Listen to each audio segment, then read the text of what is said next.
Hello, my friends. If you love these stories, show your support by liking and subscribing. I was never one for superstition. I grew up in the hills of West Virginia, surrounded by forests and abandoned mines, but I never paid attention to the old tales. Ghosts, spirits, creatures that waited in the hollers, they were stories to scare kids. That all changed the day I took the wrong turn. I was driving a borrowed truck on my way to photograph an abandoned logging site deep in the Appalachian Mountains. Mason, my friend and guide, had given me vague directions and a map scribbled on the back of a receipt. I followed the roads he pointed out, twisting through hills and valleys until the pavement ended and a narrow dirt path disappeared into the trees. "Take it," Mason had said. "You'll see the old cabins. Nobody goes that far." The path was rough. My truck bounced over hidden roots and rocks. The deeper I went, the quieter it became. Not the natural quiet of the forest, the oppressive, unnatural quiet. No birds, no insects, not even wind in the trees. Just silence. After what felt like hours, I reached a clearing.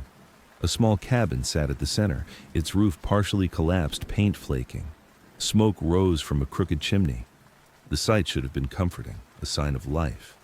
But something in the air made me freeze. The smell was metallic, like iron, mixed with the earthy scent of decay. I stepped closer. Footprints in the mud surrounded the cabin, elongated, thin, uneven. I couldn't make sense of them. They weren't human, and they weren't animal. I called out. "Hello?" My voice echoed strangely, swallowed almost immediately by the forest. No answer. I noticed a shadow move across the porch. An old man sat in a rocking chair, motionless, staring at me. His eyes were hollow, his skin stretched tight over his face. He didn't speak, just watched. My instincts screamed at me to leave. "You shouldn't be here," he said finally, his voice a dry rasp. "Not after dark, not alone." I'm just passing through," I said. My voice sounded small, pathetic. "I'm here to take pictures of the cabins." He shook his head slowly. "Cabins don't want their stories told." I didn't understand, but I ignored the warning. I moved toward the cabin. The door creaked as I pushed it open. Dust coated the floorboards. Old furniture leaned against the walls, but it was the fireplace that caught my attention. Ashes blackened, recent. Someone had been here, very recently. That's when I heard it. A whisper, so soft I thought I imagined it. Then another, closer this time.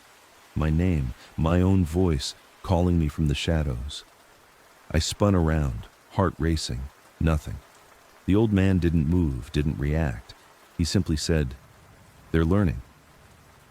Before I could ask who, something shifted in the corner of the cabin. A figure, tall and impossibly thin, emerged from the shadows. Its limbs bent at wrong angles, its head tilted, staring, unblinking. Its skin was pale, grayish, absorbing the light. I froze. My mind screamed at me to run, but my feet were nailed to the floor. The figure moved closer, slow and deliberate, silent as a shadow. I tried to take a photo, but the screen on my camera went blank. Every time I blinked, it vanished, only to appear closer when I looked again. I bolted out the door, nearly tripping on the threshold. The fog had rolled in thick, curling around the cabin like living fingers. The forest had shifted. The trail I had driven in on was gone. Every tree looked twisted, familiar and unfamiliar at the same time. Shapes moved just beyond my vision, bending, twisting, disappearing into the mist. I ran blindly. The fog followed me, whispering. Not my name this time, but voices I recognized. Mason, my parents, old friends, coaxing me to step off the path, to enter the mist, to leave everything behind. By the third night, exhaustion and fear had taken over. I'd fallen into streams, crawled over roots, and lost all sense of direction. That's when I found the second cabin, smaller, older, rotting even more. Its door opened onto darkness. Inside, I found a stack of journals. I flipped one open. The handwriting was frantic, jagged. They come with the fog. They remember your face. They learn your voice. Do not linger. Do not answer. Do not follow. Once seen, you belong. I looked up. The tall figure was in the corner again, bending, stretching, tilting its head. I screamed and ran. Branches tore at my clothes, mud soaked my boots. But I couldn't stop. Every step forward brought me back to the first cabin. The fire in the chimney, the old man's empty rocking chair, the footprints surrounding it. Time had no meaning. Days, nights, they all blended. Hunger gnawed at me. Thirst burned my throat. The whispers never stopped, always calling, always coaxing, always learning. At some point, Mason was gone. I woke in the tent to find it empty, shredded. Footprints led into the fog, none returning. I followed, hoping to find him, only to find a small clearing with a single gravestone, leaning, weathered, etched clearly with his name, Mason. I ran again, screaming, calling his name. The forest twisted around me, paths looping back impossibly. The figures followed, gliding silently through the fog, bending at impossible angles, watching, learning, mimicking. My own voice echoed back at me, warped, coaxing me to step closer. Finally, I stumbled onto a narrow road, real this time. The fog lifted immediately. The trees returned to normal. The morning sun touched the ridges. My truck was gone. My route home had disappeared. I never returned to the forest. I can't. But I can feel their gaze, patient and unblinking. Shadows move differently in the corner of my vision. Whispers come through the cracks of doors and windows, perfectly mimicking voices I know. My name, my thoughts, my fears. I've learned the rules too late. Do not answer, do not follow, do not linger.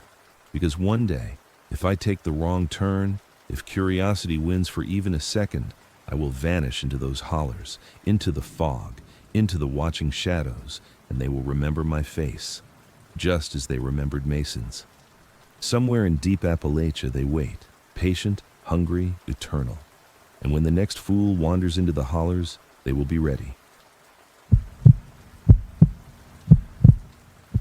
I didn't know the road I took existed until the night I drove down it. It wasn't on any GPS, not even the old paper maps Mason kept in his truck. He had warned me, of course. Don't go down that trail, he had said, not after dark. But I shrugged it off. I was 28, stubborn, and convinced that nothing in the mountains could scare me. The road started innocently enough, a gravel path winding between thick pine and hemlock. By the time the sun dipped behind the ridges, the trees had swallowed all light. The road narrowed until my truck could barely pass. Branches scraped against the sides, snapping occasionally, though no wind stirred. Somewhere up ahead, a creek murmured, but it sounded wrong, hollow, as if something beneath it was moving. I should have turned back. Mason had stopped giving directions when the road became uncertain. He muttered something about taking a shortcut through the holler, but I wasn't listening. My mind was on the camera strapped to my shoulder, the old cabins I'd hoped to photograph, the thrill of being somewhere few people had seen in decades. Then I saw the first sign that something was wrong. A figure standing in the middle of the road. Not a person, not entirely. Tall, thin, shoulders hunched unnaturally, limbs bending in ways that no human body should bend. Its head tilted to the side, long hair hanging like black strings, and it didn't move when I stopped the truck. It only watched. I blinked. It was gone. I cursed and pressed the accelerator, trying to shake the unease that had settled in my chest. That's when I saw the cabin. Half hidden by the trees, a structure that shouldn't have existed. It looked lived in. Smoke from the chimney, a rocking chair on the porch swaying gently in still air, and a light flickering in one window. I parked 100 feet away, stepped out, and felt the air change. The smell hit first. Wet pine mixed with decay, something coppery underneath. I approached cautiously. Footprints in the mud led to the porch. Long, thin, dragging slightly. Not human, I realized. I knocked on the door. No answer. The air grew heavier and I felt it pressing against my chest. A hum started low in my ears. I stepped back, then the door opened. Not by hand, not by wind, just swung wide, revealing a dark interior. I stepped inside. Dust covered the floorboards, but the fireplace held the faint smell of smoke, as if a fire had burned recently. On the table lay a journal, leather-bound and thick with age. I flipped it open. The writing was frantic. They watch. They learn your voice. They remember your face. Do not linger. Do not look too long. Never follow. I froze. That's when I felt it. The air shifted, the shadows in the corners of the room bending as if alive. I turned slowly, and there it was. The figure from the road, now in the corner of the cabin. It didn't walk. It glided. Its head tilted impossibly, eyes hollow, staring. I couldn't look away. I grabbed my camera and snapped a photo. The figure recoiled slightly, but when I looked again, it was gone. Just vanished. Panic took over. I ran outside. The fog had rolled in thick, curling around the trees, around my legs, making the ground slick and unfamiliar. The footprints I had noticed earlier now surrounded me, appearing and disappearing with no pattern. I ran blindly down the path, crashing through underbrush. I heard whispering. At first, I thought it was the wind. Then I realized it was voices, names I recognized, friends, family, calling me to step off the trail into the fog. The tone was gentle, coaxing, but I felt my heart hammering in warning. Hours, or maybe minutes, I can't be sure. The forest twisted, looping back on itself. Every path I tried ended at the cabin, the same rocking chair swaying, the same shadows bending at impossible angles. By the third night, I realized Mason was gone. I woke alone, tent shredded, footprints leading into the fog. I followed them, hoping to find a road, a creek, something familiar. I found a clearing instead, and at its center, a gravestone. Weathered, leaning, impossible. A name etched clearly. Mason. I screamed. My own voice echoed back, warped, coming from the fog itself. Shapes emerged, bending, gliding closer, tilting their heads like they were studying me. I ran again, blindly, falling into roots and mud until the first faint hint of sunlight touched the trees. When I finally emerged onto a road, I recognized the world felt normal again. But I knew it wasn't. The fog, the shadows, the figures, they had marked me. I could feel their gaze, patient and unblinking. Even now, nights are the worst. I see tall, thin shapes at the edges of my vision. I hear whispers, my voice calling me from the corners of the house. I've tried to tell people. Nobody believes me. They say it's stress, exhaustion, paranoia. Maybe it is. But I know what I saw. I know what followed me home. I know one day, if I ever take a wrong turn, I'll vanish into those hollers, into that fog, into the watching shadows, and then, like Mason, I will belong to them. Somewhere in deep Appalachia they wait, patient, hungry, remembering, and I know they will never forget my face. I should have turned back the moment I saw the first sign. Not a road sign, not a warning, but a single tree in the middle of the dirt trail, split down the middle like it had been cut by an axe, but jagged, uneven, almost as if it had been torn by something massive. The air smelled different there, thick and heavy, and I could feel it pressing against my chest. I was on my way to photograph an abandoned coal camp in the far reaches of the Appalachian Mountains. The GPS took me on a series of twisting dirt roads that gradually disappeared into the forest, until I was navigating blind, relying on landmarks Mason, my friend and guide, had scribbled on a napkin. He'd warned me the area was remote, but he hadn't mentioned the way the woods seemed to fold in around you, or the way the shadows lingered even in the daylight. By late afternoon, we found the camp. Wooden shacks rotted in half-collapsed rows. Rusted mining equipment leaned against walls like silent sentinels. A thin creek ran through the center, sluggish and black. Everything was dead quiet. I set my camera down on the hood of Mason's truck and took a deep breath. "You feeling that?" he said, eyes scanning the tree line. We're not supposed to be here? I shrugged it off. Probably just the isolation. It's creepy, yeah, but it's fine. But as we walked, I noticed the footprints. Not ours, not animal. Long, thin, dragged slightly. They appeared around the creek, vanished, then reappeared near the cabins. I pointed them out, and Mason went pale. "Never seen prints like that out here," he said. "And I've been hiking these hills since I was a kid."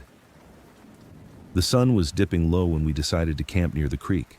Mason built the fire. I set up my tent. Shadows stretched long and twisted. The forest seemed to lean in, listening. That night, I woke to a whisper. My name. Soft. Somewhere beyond the firelight, in the fog rolling down the hills. I thought it was Mason calling me. "Did you hear that?" I asked. He shook his head. "Hear what?" The whisper came again, closer this time. I turned, scanning the fog.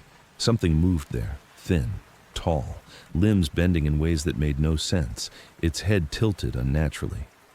"Don't look directly at it," Mason muttered. His voice trembled. I froze. The shape didn't advance. It only watched. The whispers continued, calling my name, then mimicking my voice, saying things I had thought only I knew. Fear clenched me tight. I grabbed my flashlight and tried to snap a picture. The figure recoiled slightly when the light hit it, only to vanish into the fog the moment I blinked. My camera showed nothing, only the faint outline of the forest. Hours passed. Every time I thought I could rest, I caught movement at the edge of the firelight. Figures, sometimes one, sometimes many, always just beyond reach, always observing. They didn't move like humans, not like animals. They slipped across the ground, bending, folding, stretching, warping the space between trees. Mason and I tried to keep quiet, huddled near the fire. He whispered stories I'd never heard, of logging crews disappearing in these hills, of miners vanishing after venturing into unknown hollers. He spoke of fogs that came alive, of whispers that learned your voice. Around midnight, I saw the first face, or at least I thought it was a face, pale, elongated, staring at me from the fog. It grinned. Not a smile I could interpret, a smile that should not exist. I bolted. Toward where? I had no idea. The forest was unfamiliar now. Trees twisted, paths looped back impossibly. Every time I thought I found the trail, I was back near the creek, near the prints that had first alerted us. The figures followed, always, just at the edge of vision, bending, reaching, observing. Whispers filled the air, sometimes my voice, sometimes Mason's. Names, secrets, thoughts. By the third night, Mason was gone. I woke to an empty tent, footprints leading into the fog, but none coming back. Panic gripped me. I followed the prints. Some disappeared mid-step. Others bent unnaturally toward the creek, defying the slope of the land. I tried to retrace our route, hoping for the roads we had driven in. The forest resisted. I stumbled over roots, climbed over fallen trees, only to find the camp again, as if I had walked in a circle for days. The fog thickened, curling around me like fingers. One evening, I couldn't keep track of time. I stumbled into a clearing I had never seen. At its center stood a cabin, intact, though no one had lived there in decades, Mason insisted. Inside, I saw scraps of journals, rotting and yellowed. I flipped through them. The handwriting was frantic. "They come with the fog. They see you before you see them. They learn your face. Do not look. Do not speak. Do not step into the mist. Once seen, they follow. Once heard, they remember. Once touched, you belong." I shivered and backed away. Outside, shapes moved in the fog, gliding closer. I ran again, heart hammering. Branches tore my clothes, roots tripped me. And yet, no matter how far I ran, I returned to the same clearing, the same cabin, the same creeping fog. Days or nights, I lost track. My phone had died hours ago, and my watch seemed to spin in circles. Hunger gnawed at me, fear gnawed harder, and the whispers never stopped, always learning, always mimicking, always drawing me closer. At some point, I saw a figure emerge fully from the fog, a human shape, thin and stretched, limbs bending impossibly. Its face was my own. My voice called my name, beckoning me. I stumbled backward, crying, screaming, but the voice continued, patient, insistent. I ran blindly, crashing through underbrush until I broke through the tree line onto a narrow mountain road I didn't recognize. The fog was gone. The forest behind me looked normal. My pickup was nowhere in sight. I never returned to the forest. I couldn't. But sometimes, in the quiet of my apartment, I see shadows moving at the edge of vision. Sometimes, I hear my name whispered from nowhere, perfectly mimicking my own voice, urging me to step outside. I've learned the rules Mason whispered in fear. Never follow, never look too long, never answer. The moment you do, they know you. The moment they know you, they remember. And I know that one day, if I take the wrong turn, if I let curiosity slip for even a second, I'll vanish into the mountains of Appalachia. No trail, no trace, just fog. And whatever waits in the deep hollers will claim me, as it has claimed so many before. I've tried to warn people. Nobody believes me. Maybe it's for the best. Some things in deep Appalachia are not meant to be understood. Some things are older than memory, hungrier than the mind, patient beyond reason. And they are still waiting. I never should have taken the shortcut. Everyone in my hometown warned me about the old coal roads deep in Appalachia, the ones that twisted through forgotten hollers and abandoned camps. But I was in a hurry, and my GPS insisted it was a legitimate route. It wasn't. Not in the way I thought. I was driving a rusted pickup, the kind that groaned over every rock and rut, following a narrow road that had clearly not been maintained in decades.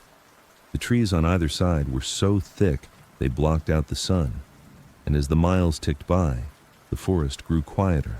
No birds, no wind, not even the hum of distant insects. It was unnatural. I should have turned back. I didn't. The road ended abruptly at a small clearing, and there it was. A house. Not abandoned exactly. The windows glinted in the dim light, the roof looked solid, and smoke curled lazily from the chimney.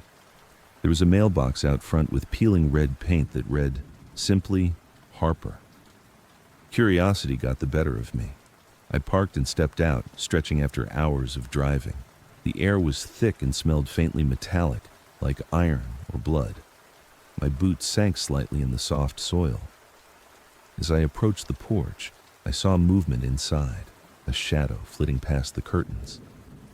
"Hello?" I called, my voice sounding absurdly loud in the stillness. No answer. I stepped closer, noticing footprints in the mud. Too many. Large, elongated impressions leading toward the forest behind the house. They were fresh. Then I saw it, at the edge of the tree line. Tall, impossibly thin, hunched in a way that made its silhouette grotesque. It didn't run or walk. It glided, limbs bending at impossible angles. Its head turned slowly, deliberately, and I felt it look straight at me. I swallowed hard, my mouth dry. I turned toward the house, thinking maybe I could knock, get some explanation. But when I looked again, the figure was gone. I told myself it was a trick of the light, maybe a deer with a deformed coat. I stepped onto the porch. The door creaked as I nudged it. It opened, surprisingly easy. The interior was dark, but not empty. The smell hit me first, damp, moldy, but with something sweeter underneath, like decayed fruit. I explored carefully. The furniture was old, dust-covered, but arranged as if someone lived there recently. A rocking chair slowly swayed, though the air was still. On the table lay a journal, leather-bound and thick with age. I opened it. The writing was frantic, jagged. They come from the woods. They know you before you know yourself. The fog shows faces you trust. They mimic voices. They wait. Do not look too long. Do not follow. Never follow. I froze. My instincts screamed at me to leave, but the curiosity was paralyzing. I looked toward the window, and the figure was back, only a few feet away now, just outside the glass. Its face was pale, thin and impossible to read. Its eyes were hollow, dark, absorbing the light. It raised a hand and pointed at me. Not a normal gesture, but deliberate, almost ceremonial. I backed away. The door slammed shut on its own, rattling the windows. The journal fell to the floor. I tried to grab it, but my hands shook. Then I heard something behind me, soft footsteps on the wooden floor. I spun. Nothing. The rocking chair had stopped moving. Silence settled, heavy and suffocating. I ran for the door. It didn't budge. Panicked, I kicked, shoved, slammed my shoulder into it. Finally, it opened. The figure was gone. I bolted to my truck, fumbling for the keys. My fingers slipped, fumbling the ignition. The truck coughed to life, tires spinning in mud. I tore down the road, heart hammering. The forest seemed alive now, trees bending unnaturally to block the way, shadows stretching across the path, thickening the fog. Shapes darted at the edges of my vision, tall, thin, bending at angles no human body should. Each time I blinked, they were closer, closer than they should have been. Hours, or maybe minutes. Time lost all meaning. I drove until the road finally emerged into a familiar highway. The fog lifted immediately, and I saw the sun rising over the ridges. I thought I was safe. I wasn't. That night, I woke to the sound of footsteps in my living room. I live alone. My apartment is on the second floor. The streetlights outside flickered, casting long shadows that didn't belong. I saw them in the corner of my eye, tall, thin, bending impossibly. I didn't move. I couldn't. I watched as one figure stepped closer, tilting its head, reaching toward me. It wasn't moving like a human, not like any animal I had ever seen. And yet, somehow, it knew exactly where I was, exactly how to move through space I thought was mine. I blinked, and it was gone. Days later, I tried to rationalize it. Stress, lack of sleep, hallucinations brought on by anxiety. But the journal haunted me. I couldn't stop thinking about it, about the instructions, the warnings. And then I found another journal in the drawer of my apartment desk. I hadn't owned it before. Its pages were filled with the same jagged handwriting. They follow those who see them. They remember faces. They learn your fears. Do not fall asleep. Do not look back. They are patient. I can't leave my apartment at night anymore. I don't drive through the mountains. I stay inside, the blinds drawn, lights on. Sometimes I hear the soft hum of fog curling under the door, a faint whisper calling my name. It mimics me now, my voice urging me to step outside. I know if I answer, if I move, I won't come back. I've tried to tell people, friends, family. Nobody believes me. They think I'm exaggerating, paranoid, crazy. Maybe I am, but I know the truth. I saw it. I ran, and I can feel it still, somewhere, just beyond the veil of reality, watching, waiting, patient. If you ever find yourself driving into the deep woods of Appalachia, remember this. The fog isn't just fog. The shadows aren't just shadows. The voices aren't just your imagination. Some places don't forgive curiosity. Some things in those mountains are older than memory, hungrier than any human, and infinitely patient. And if you hear someone calling your name from the mist, don't follow. Don't look back. Don't move. Because once they learn your face, they will never forget, and you will never leave. I wasn't supposed to be out in those mountains at night, but I didn't know that when I accepted the hiking trip from my friend, Mason. He had grown up in the area, knew the trails, and insisted there was nothing to worry about. "It's just a hike," he said, "the kind you see in magazines." I should have listened to my instincts, but I wanted to believe him.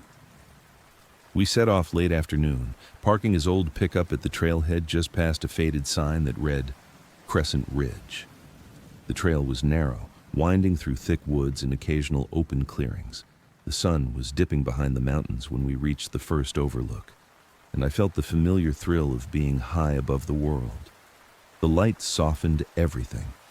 The air smelled of pine and wet earth, and for a moment, I forgot the stress I had carried for months. Mason suggested we push on to the next clearing. "It'll be easier to make camp there," he said. I didn't protest. Maybe it was curiosity, maybe it was pride, but I agreed. We followed a smaller trail that I hadn't seen on the map. It was steeper, rockier, and shadows stretched unnaturally long between the trees. I didn't notice at first, but the forest seemed heavier, silent, not just quiet, oppressively silent. No birds, no wind, only the sound of our boots on the loose dirt. I told myself it was late, the animals were resting. Then Mason stopped. I almost ran into him. He was staring into the woods, his jaw tight. "Do you hear that?" he whispered. I strained my ears. At first, nothing. Then I thought I heard it. A low, rhythmic tapping, faint but deliberate. I turned my head, scanning the shadows, and saw nothing. "Probably just a branch," I said, trying to steady my voice. Mason didn't respond. He only shook his head and started moving again, faster now. I followed, unease settling in my stomach. We reached a small clearing where the remains of an old cabin sat, roof partially caved, walls leaning. Mason suggested we set up camp nearby. I wanted to argue, but something in the air made me comply. It wasn't normal fear. It was instinct, a primal understanding that something here didn't like visitors. While Mason gathered firewood, I circled the cabin. The door hung open, rotting hinges barely holding it in place. Inside, dust covered the floorboards. The fireplace was blackened, but the ashes were old. Something about the place made my skin crawl, though I couldn't say why. Then I noticed scratches on the inside of the door frame, small at first, but growing larger toward the floor. Deep, uneven grooves that looked like claws, but too straight, deliberate, like they had been carved by something that understood what it was doing. I called Mason over. "Look at this," I said. He crouched, inspecting the marks. His face went pale. "Never seen that before," he said quietly. "You sure this is safe?" I wasn't, but we set up camp anyway. Night fell fast. The fire we managed to get going barely pushed back the darkness. Shadows danced across the trees, long and jagged.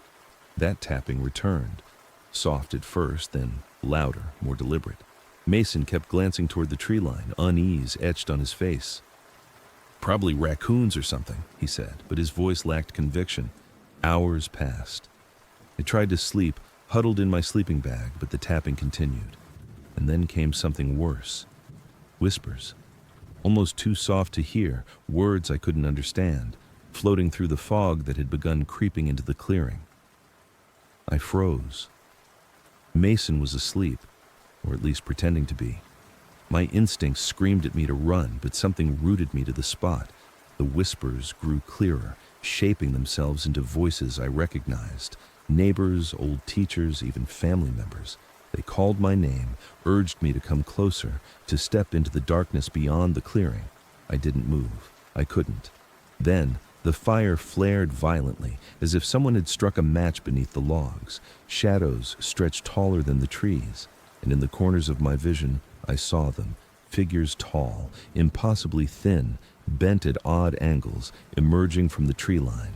Not moving like humans, moving like something alive yet not alive, gliding across the earth without touching it. I stumbled backward, trying to shake my head, but the firelight reflected in their eyes. Hollow. Endless. Eyes that seemed to pierce directly into my thoughts. Mason stirred. "What is it?"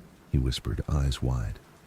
"They're watching," I managed. "Whatever's out there, it knows we're here." We stayed silent for hours, huddled by the fire. The fog thickened, curling into the clearing like fingers. Each time I dared to look up, I saw a figure at the edge of the tree line, tilting its head unnaturally, studying us. At one point, I dared to glance directly. The figure grinned, not a normal smile, too wide, too sharp. And for the first time, I understood. The tales Mason had grown up with weren't exaggerations. They mimicked, they studied, they learned. I tried to wake Mason in the morning. He was gone. Just gone. No footprints in the mud, no sign of struggle. only the fire, now dim, in the cabin, staring at me like it had swallowed him whole. I ran, not toward the trail we'd taken, but deeper into the mountains, hoping to escape whatever had taken him. The forest twisted unnaturally, paths I thought I knew bending and looping back on themselves. Every step forward brought me back to the cabin, to the clearing, to the figures waiting silently at the edges of the fog. By the third night, I was exhausted, starving, my clothes ripped and caked with mud. I stumbled into another clearing, hoping to find a road, a river, anything. Instead, I found a small cemetery. Old, forgotten, the stones leaning in impossible angles. Names worn away, except for one. The last name etched clearly into stone. Mason. I fell to my knees. My breath came in ragged gasps. I screamed his name, but the mountains swallowed it. Then I heard the whispering again, not calling my name this time, calling me to the graves, urging me closer. I fought it. I ran. The next day, I somehow found a road, a real one this time, gravel and asphalt, clearly used. I flagged down a trucker and begged for help. My story sounded insane even as I told it. The driver, a grizzled man from the area, listened quietly. He didn't laugh. He only shook his head. "Blackwood Hollow," he said. "You don't leave if you go in there. People vanish. Woods swallow them. You're lucky. Most aren't." I asked him how long it had been since someone came out. He didn't answer. He just drove faster, eyes scanning the tree line. "You don't go back. Ever." I returned to my apartment that night, trying to convince myself it was over. But the fog followed me. On nights when the wind is still and the streetlights flicker, I see shapes at the edges of my vision. Shadows tall, thin, bending in ways no human body should. And I hear whispers. Not voices I know now, not my friends or family, but voices calling to me, learning me, shaping themselves to my fears. I've tried to avoid the forests, to stay in the safety of cities, but I feel it tracking me, waiting, patient.